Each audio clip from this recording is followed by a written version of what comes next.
You ask Tiger to solve. This deals with linear equations with one unknown. The final result is x equals -4. Let's solve it step by step. Simplify the expression. Expand the parentheses. Simplify the arithmetic. Find the greatest common factor of the numerator and denominator.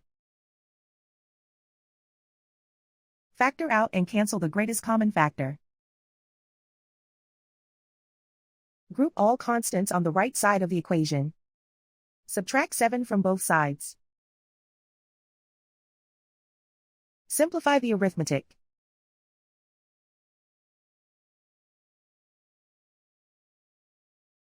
Isolate the x. Divide both sides by 5. Simplify the fraction. Find the greatest common factor of the numerator and denominator. Factor out and cancel the greatest common factor.